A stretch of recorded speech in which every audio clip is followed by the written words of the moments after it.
Evolve gives you access to any parameter of any object at any time. So let's take a look at this model and we'll start to build some geometry to take a look at how these features work. So the first tool I'm going to use is the Make Manifold, just to go ahead and intersect and automatically trim all of these surfaces back to one solid object.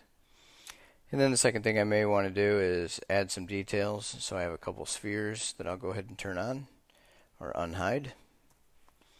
And I'm going to use those to subtract these shapes from the base object. So I'm going to go ahead and use the Boolean subtraction. So I'll subtract from the main base the two spheres, and I'll add a round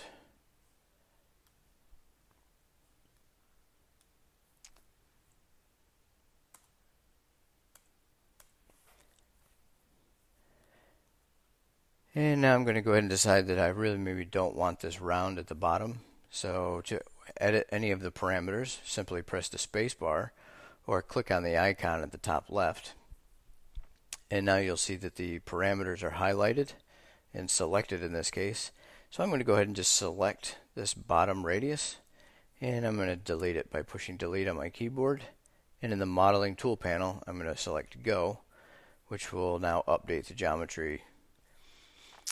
So now I've decided I really want to just apply a shell to this object. So I'm going to click on the shell tool, pick which faces I want to shell from. So in this case, just the bottom.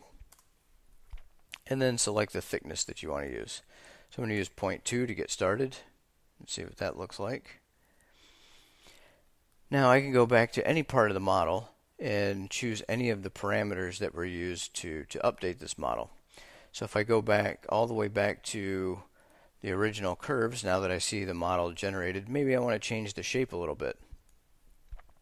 Sometimes it's easier to do this in all four views. So I have the curve selected. Again, I'm going to press the space bar, and I can go into parameters to either update the entire radius, because this was started with a circle, or I can go into point edit mode and play with the points.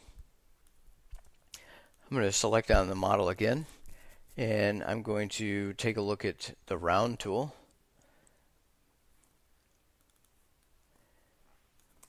Go back into edit parameters mode. And here are all the different parameters that are shown in the cyan blue color. So I can change the position or the size. I can add or subtract parameters as I need. So let's try, instead of 1 on this particular radius, I'm going to select 0.7. Click on go. And that will update the geometry.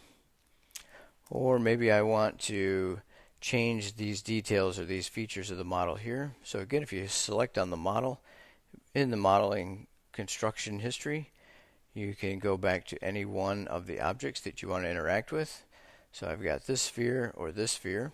I can pick whichever one I want. And it will bring up the parameters in the modeling tool panel. So right now the radius is set as globally as a 3. So I'm going to change that to 2.7.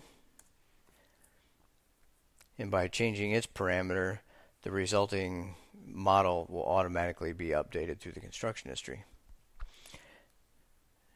Now maybe I've decided, once I see how this is shaping up, maybe the material thickness is a little bit too thick in this case. So I'll just select on the shell tool and change this, instead of 0.2 to 0.1. So I think you'll find, with all the flexibility and all the access to the object's parameters, it'll make achieving your designs much easier.